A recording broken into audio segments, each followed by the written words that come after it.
Good afternoon and welcome to the University of Leicester. My name is Henrietta O'Connor and I'm the PVC and Head of the College of Social Sciences, Arts and Humanities. I'm delighted to have been asked to introduce Professor Elizabeth Hurren's inaugural lecture this afternoon and to welcome you all. A benefit of being virtual is that people are able to attend wherever they are, and it's a pleasure to see so many of you have logged in. I'd particularly like to welcome Elizabeth's mother, Maureen Patterson, and her aunt, Kate Patterson, both joining us from their homes in Ireland, and Elizabeth's brother David, who will be watching the recording of this lecture later on with a number of others who can't make the live session.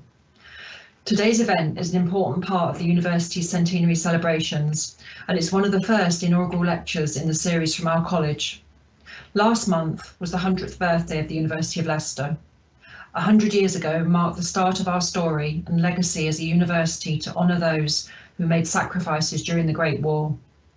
Thank you for joining us to mark this historic milestone and to celebrate the new chapter in Professor Hurren's career. Having said that, Elizabeth was actually promoted to chair over 2 years ago, but the pandemic has of course delayed many events and this inaugural is no exception. It's wonderful to finally be able to formally celebrate her career in this way. Elizabeth had an unusual path to academia. Having previously had a successful career in international banking, she retrained as an academic in the late 1990s. She studied for both her undergraduate degree and her PhD at the University of Leicester, before taking up her first academic position at the University of Northampton and later Oxford Brookes. She joined the School of History, Politics and International Relations at the University of Leicester in 2012. She's a committed teacher and is a transnational and multidisciplinary lecturer, delivering modules in history, medicine, science, health, welfare and the body. Her courses are always popular with students from both within her own discipline and beyond, as she also teaches medical ethics, well-being and the history of emotions. Her teaching expertise has been recognised by teaching awards from professional bodies and importantly from the students themselves. Her current public engagement work is all about co-creating with community groups to socially revive their experiences of being poor. Learning about hidden histories reconnects marginalised people to major institutions and to museums that neglected to represent their images and voices in the past. Today she works closely with local heritage organisations in the Midlands in partnership with historic royal palaces, the Royal College of Surgeons, the Science Museum and the National Archives. Elizabeth's a recognised international expert on the history of poverty and welfare. She's published extensively on the hidden histories of poor people born into social deprivation in Britain and Europe. Over the course of her research, she's collected millions of words from forgotten archives about poor people who never made poverty history. These human stories speak to us today about the importance of dignity in the global community.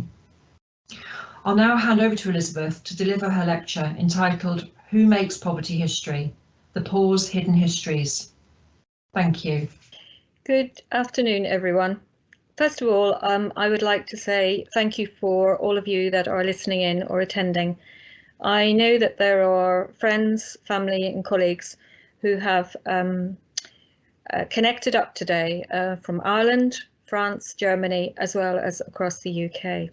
And it's lovely to be with you, as Henrietta said, in this our centenary year of the university, particularly as the motto of the university at its foundation was, "May they have life." And that's certainly something that I hope to share with you today, how we have given life and given a voice and agency back to the very poorest in our society. Well, what I'm going to do now is to share with you some slides which I hope visualise some of the points of discussion that I think are important to have in Who Makes Poverty History. I'm just going to share these with you now. So welcome, as I said, to this inaugural lecture series. It is a privilege to be doing this, and I've always regarded it as a privilege to speak and research in this particular area of historical research. As Henrietta very kindly introduced, I'm going to speak today particularly about who does make poverty history, because I've been focused throughout my career on the hidden histories of the poor. And indeed, this is a book cover from my latest book, which is focused on that right up until the modern era. I've been inspired by many people on this research journey, this career path, but I think this very famous, but nonetheless still very important quotation from Nelson Mandela remains very important to us in our contemporary world. Poverty is not an accident, as he says. It is like slavery and apartheid. It is man-made and it can be removed by the actions of human beings. And in the conversation that we're going to have today together, I'm going to bring us, I hope, full circle back to that type of action that is actually so necessary. Because it is important as an historian to be proactive and to join in a larger contribution that many people are making to this subject area. Well, why now? Why speak about this now? Well, I would say that in all periods, in all times, it's been important to talk about this very hidden side of poor people's past. As you can see from the symbol of the hands to our left, we are actually at the moment in our post-pandemic world, we are remapping poverty and we're realising that it is still very much with us. It's also the case that history continues to be in our hands. In the history of anatomy, anatomists always believed that what we were given was in our left hand and what we could become was in our right hand. For them, it was a lesson that history can either heal or it can hurt, and the choice is ours. So if we engage with what I would call histories of nobody, the lost voices of the poor, it does mean that we can begin to realise that healing context, which is so essential to human dignity, particularly in our post-pandemic world. And let's just pause for a moment and remind ourselves where we all are at the moment. There is in our society a very big current debate about whether we are in fact now facing a poverty pandemic. The data to the left of your screen is from a World Bank survey that was undertaken very recently by the United Nations. The Wellcome Trust verified the data, and as you can see, one of its greatest concerns is not just the number of children who have fallen out of education in their schools, the question of climate change, which I will come back to in this lecture near the end, but also that it is estimated that about 135 million people globally will have been pushed into poverty as a result of the pandemic. And for many of them, it could feel very overwhelming. So if I'm concerned about this, where did this journey start? Well, it started here. I was brought up in Bangor, Northern Ireland, which was largely a seaside town. As you can see from the photograph to the right, this is me aged 11 with my little brother David, who will always be my little brother, even though of course he's much taller than me today. When I found the photograph, I began to recognise that we are formed at a very early age and actually in important ways, and that our family play a very large contribution in that, and so does our education. It made me smile actually to think that I had the same hairstyle at 11 as I currently have today, and that I've now come back into a kind of 70s retro style of fashion. Well, as I say, everything comes around again, once at least. The building that you're looking at is the school that I attended. It was called Bangor Girls High School, but it had formerly been a hospital. And in fact, as you can see to the middle photograph, these are my grandparents, and they were both married during the war. My grandmother, as you can see, was not able on her coupons to have a wedding dress, but she had a beautiful suit made and a beautiful wedding cake made from lots of neighbours who helped her to have a lovely, beautiful wedding day. My grandfather, in fact, I hadn't known, was actually served at this school when it was a hospital during the war, because he was a member of the Royal Army Medical Corps, although he went all around the world to also serve too. He taught me a very valuable lesson, and one I'm going to keep coming back to in this lecture. He said that education is easily carried and that I should get one and that I should find a purpose for it. And indeed that purpose began, though I didn't know it then, in the small building which you can see with the red arrow to the right. This was a mobile hut. in the mobile huts in those days, they were built along the front of the school because during the 1970s and the Troubles, there was limited funds in order to add on to school premises. I was invited by a teacher to join a new subject called historical sociology, and we began with poverty studies. Little did I know then where that journey was about to take me. And this reiterates my grandfather's point that education is easily carried and it's forming us in ways that we don't realise. This good town that I was brought up on was a typical seaside town on the North Down coast of Northern Ireland. It was only 20 miles away from what many of you listening in would understand to be the Troubles, but it felt the Troubles very distant from the town that I was brought up in. It was a normal upbringing. My brother and I would go swimming in the open air swimming pool in the summer months at Picky Pool, as you can see at the top. There was a beautiful harbour, and today that has grown and been developed. It was a very typical 1970s seaside upbringing. But I was also very grateful to a school teacher in that hut called Sandra Gillespie. She sadly died a couple of years ago, but she made an extraordinary contribution in her life to a whole generation of us that she educated, and I'm enormously grateful to her. She warned us in particular about the culture of contentment. It was fine, she said, to live a life of leisure in the time that we did, but that there was another side to society that we should be more inquiring about. Images to the left, which was starting to happen in the society that I was brought up in, was starting to create child poverty, a child poverty that was about to become endemic. She would also walk into the classroom and make provocative statements at us. She would say things like, let us find out what's inspiring about history, be underneath this curriculum that we're supposed to study. She was particularly enthused by the work of the moral philosopher George Santayana, that history is a pack of lies about events that never happened, told by people who weren't there. And I was curious about this. And of course, she was inspiring me to be curious, to be open-minded, and to find new perspectives.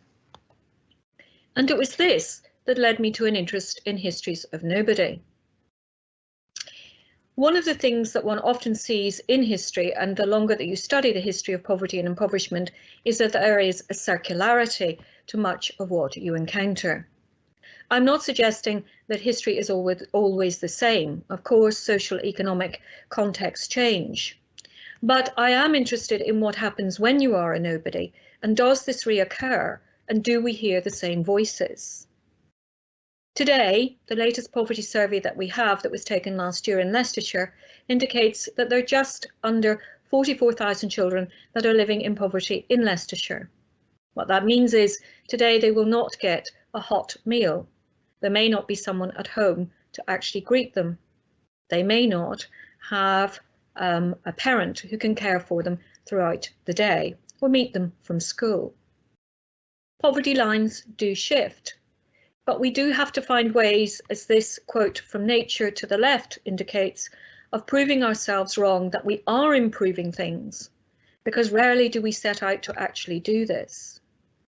Notice the resonances here, the echoes between the pauper letter of 1844 and what the Home Start mum said in the recent poverty survey. Here we have Caroline Kelly, who was living in a cellar in a canal street in Manchester. She was a widow with 5 children under the age of 10. Naturally, none of the children could do anything to support themselves. They were too young. But look at her words, eat or heat. There's nothing left to face the winter cold. And look at the Home Start mum in 2021. Heat or eat, she says. That's always the way it is, especially now as we go into winter. So why is it that we haven't listened enough or found enough of these histories of nobody? Well, the question really is, whose story is this anyway? And are we taking the time as a society to look and to keep looking? I've been particularly inspired in my life by a great friendship with a painter called Marie Lewine. Marie trained with a group of 7 in Canada, And then she went all around the world, working often with Indigenous peoples, but in Brittany and France as well, and then coming to paint in England, where she lives today, now in her 80s. She started painting when she was 7. It's been a lifelong commitment to understanding the images that we create. The painting to the left is called The Storyteller. And what's fascinating about it is that the longer you sit in front of the image, the more things move in and out of view. You think at first you're looking at 2 people sitting at the front and a larger image in the middle of the painting. But then the longer you take to look, the more that you see other types of creative conversations that could be taking place depending on the image that we see. So all historians are storytellers, but the question is, who makes poverty history? Well, I've been particularly inspired by the work of Michael Oakeshott. I don't necessarily follow his political stance, but I am very interested in his comment that history is what the evidence compels us to believe. He talks in terms of a history being like a dry stone wall. It depends what you use to construct it, the materials that you have at the time, and the sort of structure that you therefore put in place. And if you're not careful, he says, all you will ever see is the structure itself, because as human beings we like structure, and what we need to do is to keep questioning the spaces in between and the nature of our materials. In my work, I have argued that sometimes we need to take down the wall altogether, because although we can see it from the front and perhaps from the back, sometimes there are inside stories that we need to find. So how in my career have I been picturing the past? What sort of conversations have I shared in? Well, first of all, what I'm interested in is research that is always impactful. I am particularly interested in the enduring impact of inequality. Here is the World Social Report compiled by the UN in 2020. And as it reminds us, evidence shows us that the reduction of inequality is not a systematic outcome of economic growth or development. They do not naturally follow. And in fact, it's something I think that we are waking up to as a result of the pandemic, as I alerted us to at the beginning of my presentation. Well, if this is the case, and the desire is to be impactful as an historian, what historical lessons have we learned, or have I learned on this journey? I'm always mindful that there is a huge conversation going on in academic life, and the aim has always been to make a contribution to the contribution that is going on. Well, at the moment I have collected around 8 million words of pauper sources, and what one sees from approximately 1750 onwards in Britain and around these islands is that the poor have always had, in all periods, both a lack of control and a lack of power. Welfare systems, however they are designed, remain very oppressive to the poorest people. And that's even those with the agency, by which I mean literacy and the ability to write and protest in the global community. We have designed welfare systems that are filled with rules, regulations, and a form-filling culture. That, of course, is entirely appropriate. We do need to have accountability, but they have been designed without any meaningful consultation or a listening process, and it has in all periods made it feel like a system of imposition. Britain, where I've studied a lot of the records, has spent a huge amount of resources on this bureaucracy since 1750. And it did so without thinking through the fundamentals of what this welfare system is really for and what it is actually trying to achieve. It's often said that to be British is to make it up as we go along, and that is often an amusing comment made in conversation. But equally, we have spent an excessive amount on shuffling paper.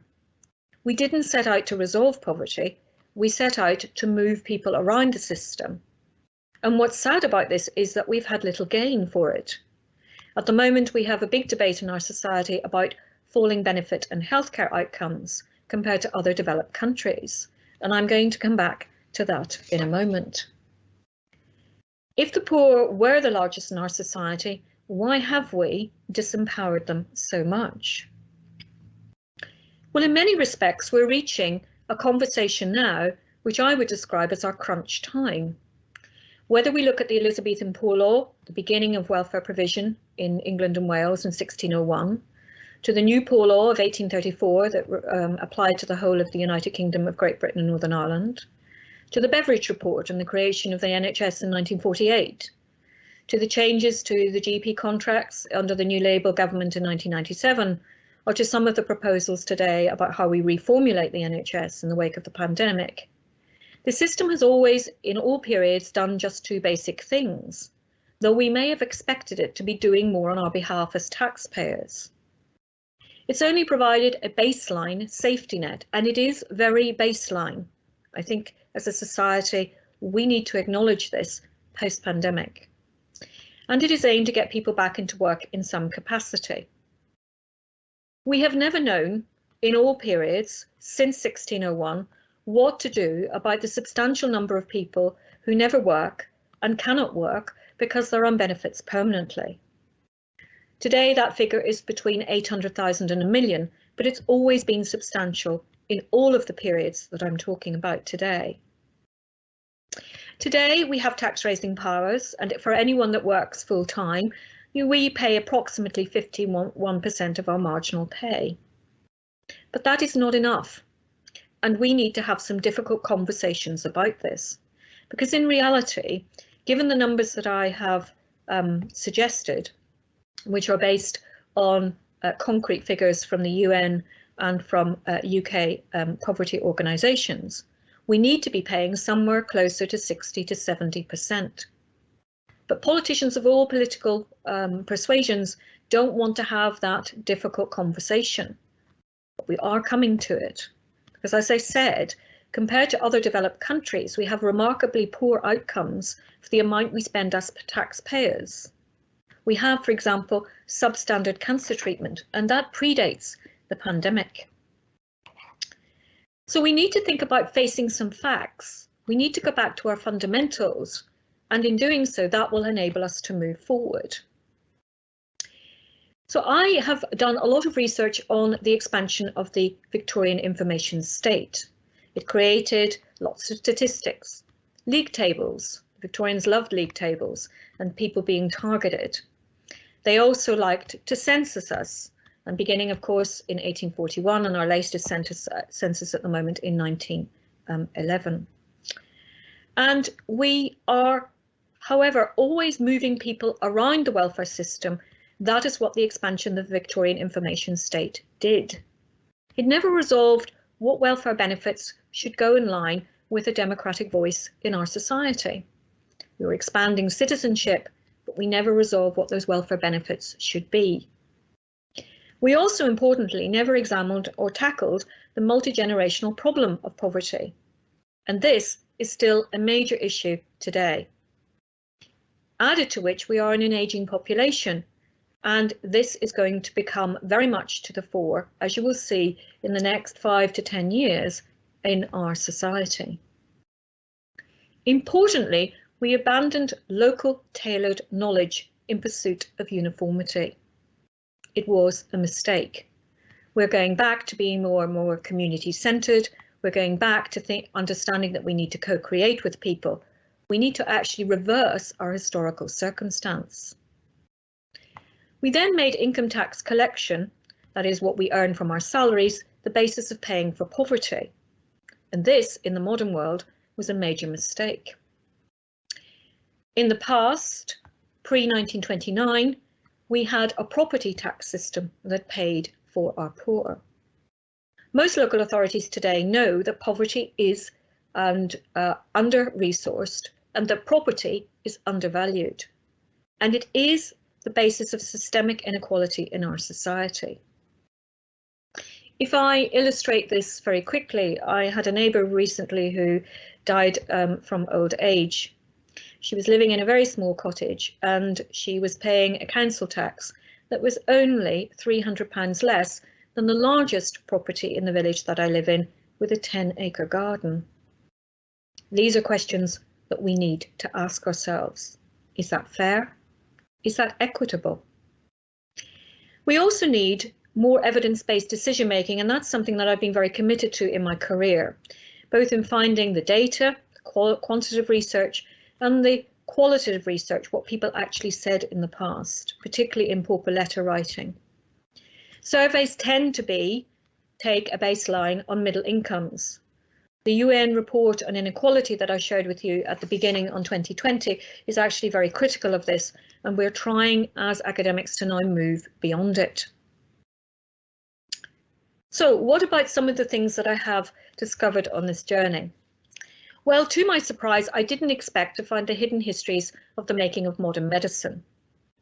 Originally, I was working in the National Archives at Kew Gardens in London, and I was working on a very important collection called MH12, Ministry of Health 12. It's an enormous collection, which we have now come to research and to share with the general public much more. I found a dossier, and it was of poor people whose loved one had died in the workhouse. They couldn't afford a pauper funeral, and the workhouse was able and had the discretion to step in and fund that funeral for them, but it did not. Instead, under the Anatomy Act of 1832, those that were in the workhouse were asked to repay their welfare debt in society by being handed over to be dissected at medical schools. In the 19th century, the number of medical students increased sixfold. We also had, for the first time, a professional structure to medicine, by which I mean that there was a Medical Act passed in 1858 and then extended in 1885. Under this system, the regulation was that in order to register with the General Medical Council, still a system today, you had to train for 2 years in human anatomy, and you had to dissect 2 whole bodies, or enough parts of those bodies to make up 2 whole bodies, to train in either surgery, midwifery or medicine. And the question was, could I find this hidden history? Could I locate all of the bodies of those that had been taken in this way? Well, in some graveyards, there was a mark where the dissected remains had actually gone after dissection, as you can see from the image of Marlborough Workhouse. But many dissection rooms have long been forgotten, as you can also see from some that I visited and the photographs of them. Mostly the history was done by mobile tables. There's an image in the middle of the screen that shows this. A table would be erected quickly, the body laid out on it, you can see the position for the head, and I think you could probably see down the side how the body was then tied through the knots if you see down the side of the table. Well, in 1998, I made a phone call to Cambridge University, and I was trying to find dissection registers, and I was told I would never find them and they didn't exist. But I spoke to a professor of anatomy, and he told me that there had been a bonfire in the middle of the college when it was being refurbished, and he'd climbed on top of the bonfire and he had rescued some records that he felt might be valuable in the future.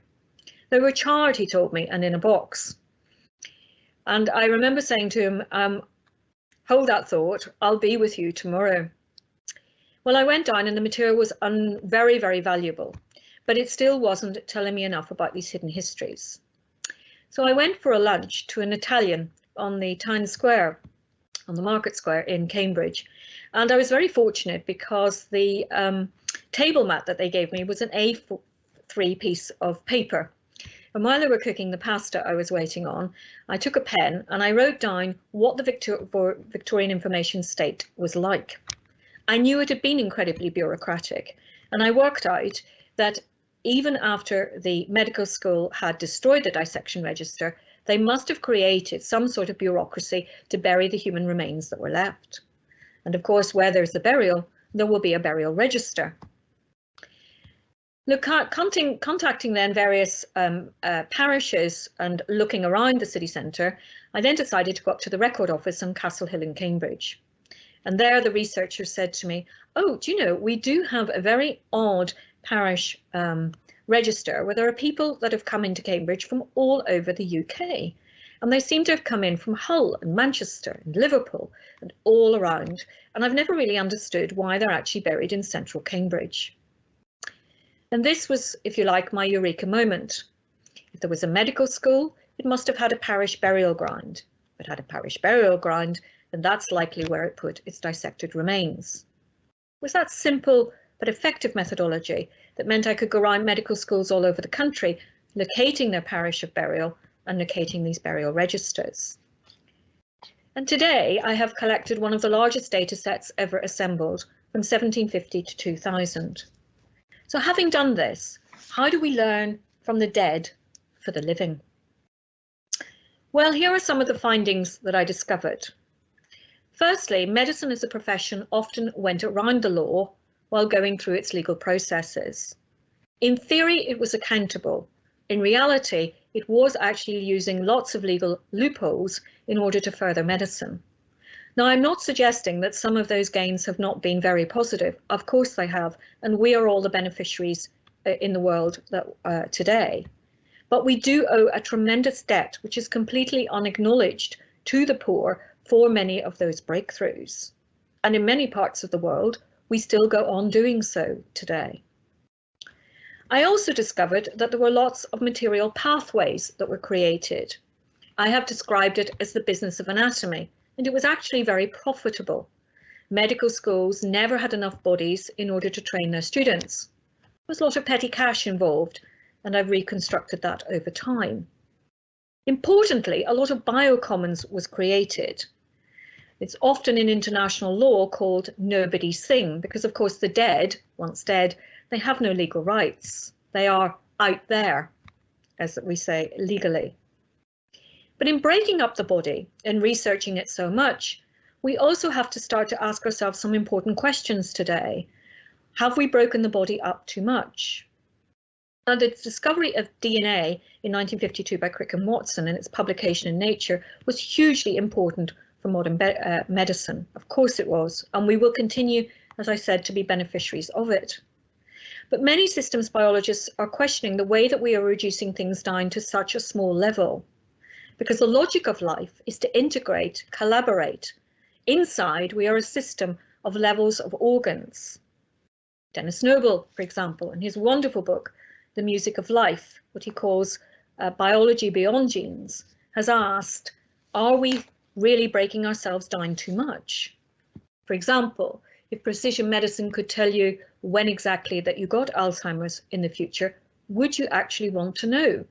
These are really very real cultural questions that arise out of this broken up research that I have done. In his book, Dennis Noble asks and reminds us that DNA is one database. It's important, but human beings are made up of lots of others. I also discovered that we have, in medical science, promoted the gift relationship. We are very grateful and remain so for all of those that donate their body to medical science. But before the Human Tissue Act of 2004, that relationship could be exploitative. It wasn't largely based on consent, and it didn't acknowledge the debt to those who it was relying on to make those breakthroughs. And the reason it did so is because, as I discovered, medicine is a time thief. It creates spaces so that it could act without accountability. This would typically happen when someone died in a hospital and the body was sent down to the morgue to be preserved. Between then and when it became registered for burial, often 10 or 15 days later, that would be fairly typical in the past, it gave an opportunity for researchers to go in and do things to the body that relatives didn't know about. The irony is that many would have consented to that, but it didn't ask, and I'm going to come back to that theme in a moment. We also live in a data-centric world, and we need to be very careful about how much of this human material is now being turned into data algorithms, because we need to think about what happens when those algorithms are created.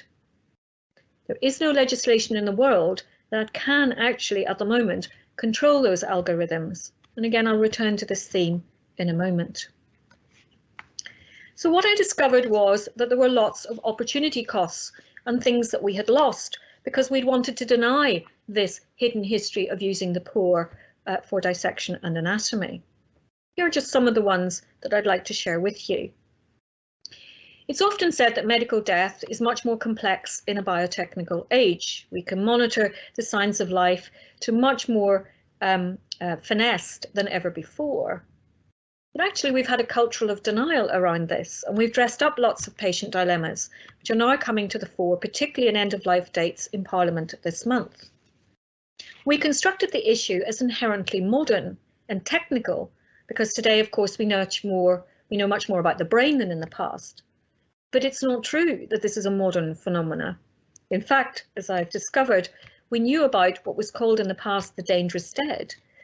We executed prisoners on the gallows in the 18th and 19th century in the winter cold, and then we discovered that some, about a third, woke up on the dissection table.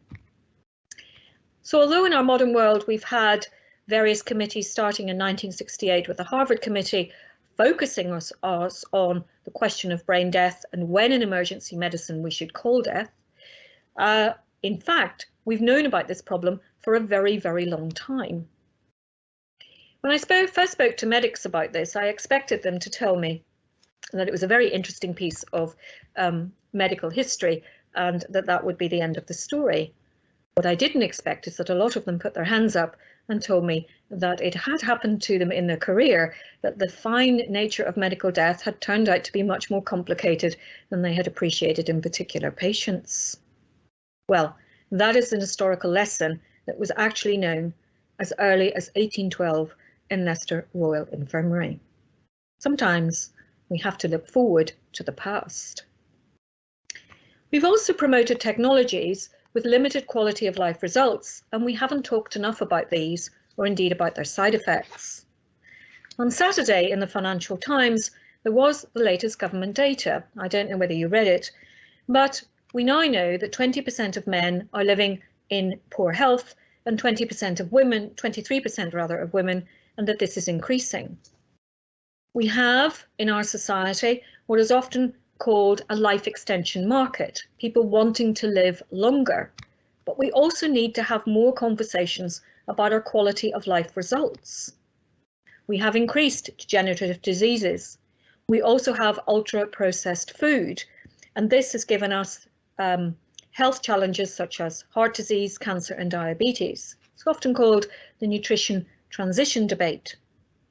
The question is our length of life the same as our quality of life? And we do need to have debates about this because we hid this from view.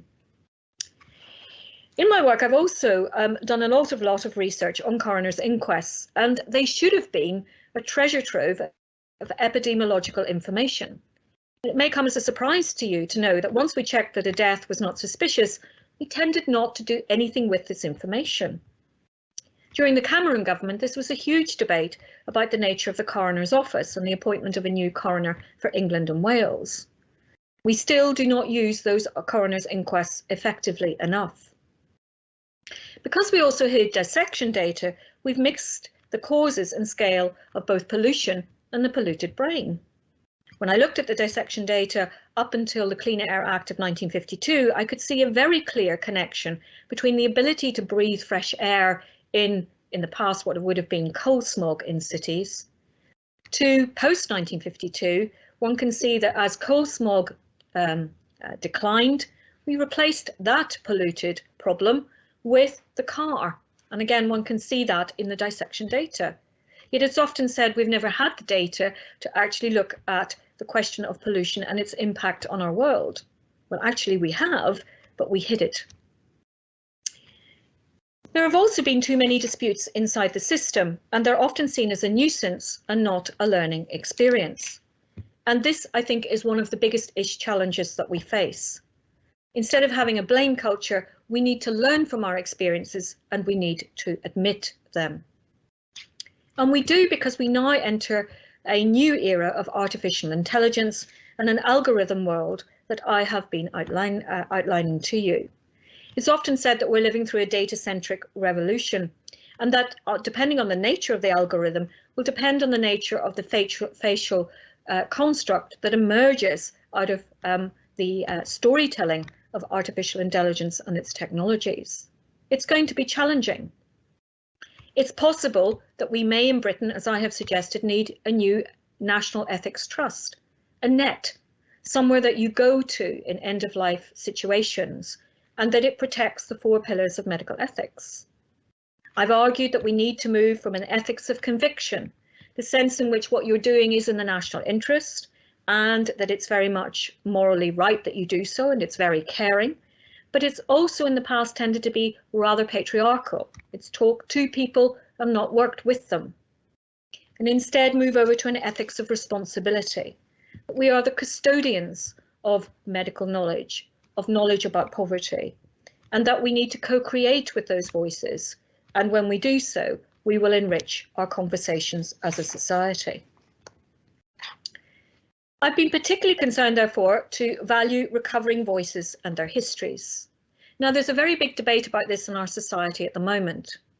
Recently, one of our leading public engagement historians, as you can see to the left, spoke to the BBC just last week, and he reminded us that school children are not just looking for heroes and glorious chapters in history. They want challenging stories, painful stories, dark truths, villains as well as heroes, as he reminded us, and that in Britain we have edited out traditionally a lot of this.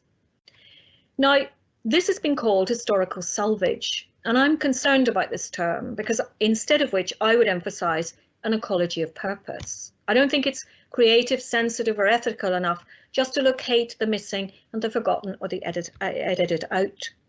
We do need to pinpoint the past issues, but we need to also stimulate new solutions. And if we bring those voices together, as I've been trying to do over this long period of time, what you will find is that their human ecology starts to facilitate some of the challenges that we face. Interestingly, this mosaic of choices has started to change our politics. Now, I don't wish in this lecture to be political in the sense of aligning myself with a political party. If I was asked, I happen to think that we need different forms of political leadership looking forward in poverty histories. The painting on the left is by Marie Lewine. It's called A Seed Cast Upon the Water. And here I want to just reflect on what's been happening in our politics and one or two of the sparks of those seeds that may have been happening, because I think there's a process of political shift that has been underway. Whatever one thinks about him politically, Jeremy Corbyn came under a considerable level of criticism for wanting to do Prime Minister's Question Time in a new way. He was criticised for doing a Punch and Judy style politics, what we call a new people's theatre. He began, as The Guardian said, by reading out lots of people's stories about their lives, affordable housing, how a housing association worker felt, and someone who was on tax credits. He said that he'd sent out an email to lots and lots of people, and he got 40,000 replies. In fact, actually, he got 100,000 replies, and he was very soon overwhelmed. And what was interesting is that David Cameron started to make a shift. In fact, all sides of the political debate did. They started to realise that there was an appetite for this by the general public. And indeed, politicians today have gone on seeing that people do want to tell you about their stories. They do want us to think collectively and together about what this human ecology of purpose might achieve. Here's Boris Johnson on the left only last week. However, politicians still don't want to talk about some of the realities of us living with the past. Look at healthy life expectancy in York today. On average, it's 66.4. In Doncaster, it's 57.5 years. And I could have shared many of those conversations with you. Perhaps one of the most difficult conversations that we've got coming is on the future of the NHS. As you can see, the Nuffield Trust reviewed its the basis of the NHS and how difficult or the benefits that we'd got for it at its 70th anniversary. And as it said, it's neither as bad as people allege or as great as supporters claim. But tellingly, it said in the report, its main weakness is its healthcare outcomes, but that's also its raison d'etre. And we do perform less better, as I've been saying, in our successful medical care that could have saved lives. And remember, this is pre the pandemic. The UK also continues to have high rates of child mortality around birth.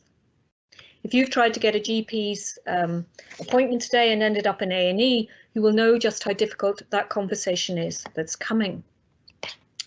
So as Nelson Mandela reminds us, overcoming poverty is not just a gesture of charity, it's an act of justice. And it's the protection of a fundamental human right to dignity and a decent life. But as a society, because we've had all of these missing histories, we've never really been able to answer that fundamental question. What is dignity? How did it matter to people in the past? Why does it matter today? How can it be delivered? Because this is the biggest challenge that the NHS currently faces. As I come up towards the end of my talk, I have about 3 slides here just to share with you. I want to suggest to you that it is in the mosaic of the connections that I've been trying to put together in my historical research from 1750 to 2000. It's in the places where people touch, in community perspectives, in their lived experiences, in the 8 million words of Pauper Voices collected, or the 450,000 ego documents that I began with. And because of that, we have more of a sense of this evolving ethics, moving from an ethics of conviction to an ethics of responsibility. And that within this, there is a human ecology of purpose.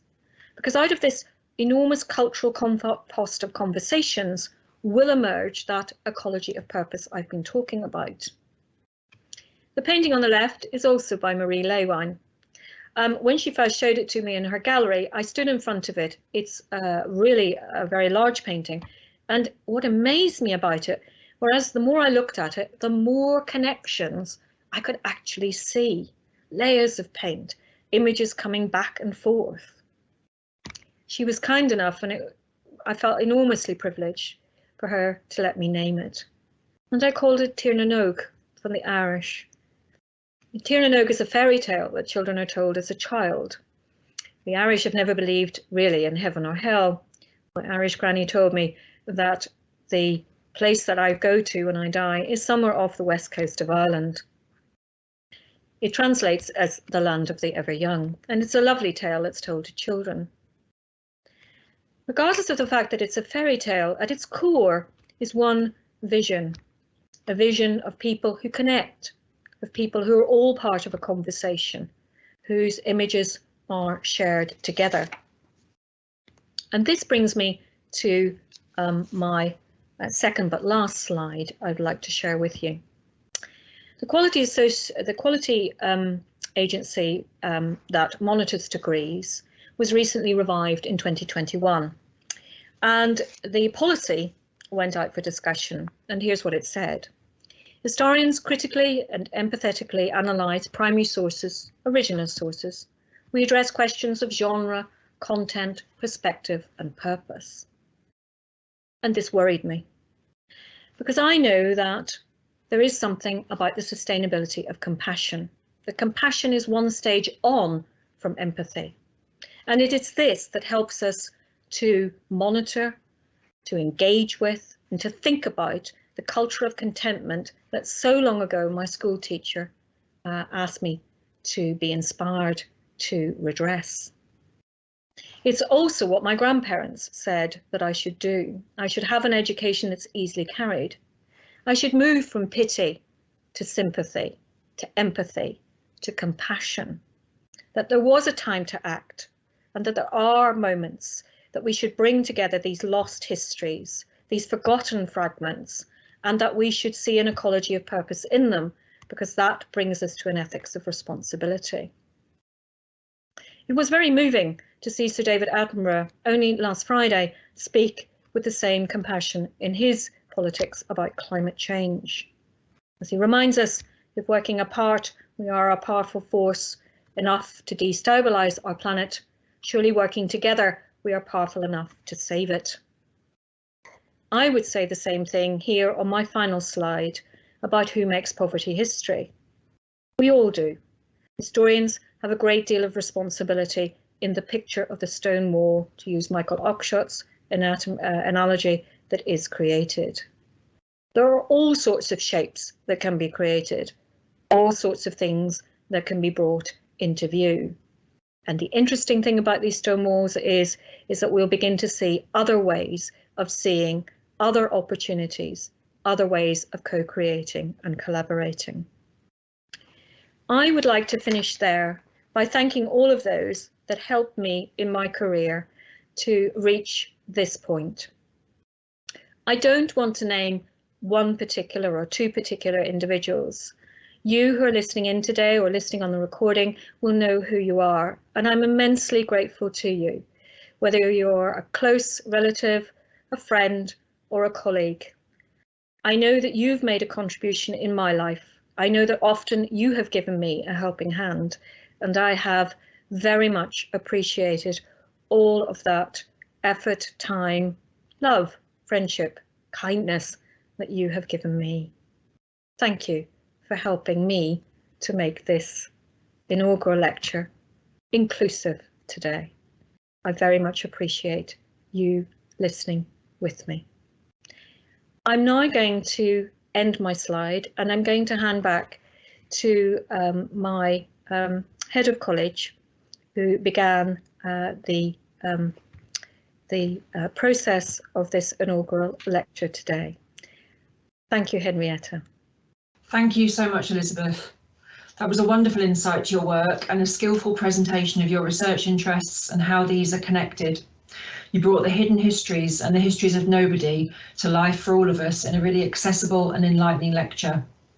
Your commitment to impactful research, to understanding the stories of those who are living in poverty, both in the past and now, and your compassion were clear throughout the lecture.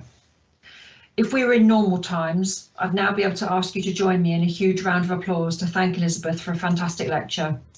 So Elizabeth, please take a moment to visualise and imagine a tremendous round of virtual applause from your audience this afternoon. I'd also be able to invite everyone to join us for a reception and the opportunity to continue the conversation. And I'm sorry that I can't extend that invitation today, but I think that the lecture will have triggered many conversations around the globe of people who are listening today. All that remains is to thank Elizabeth again on behalf of us all, and to thank you for joining us this afternoon. Thank you.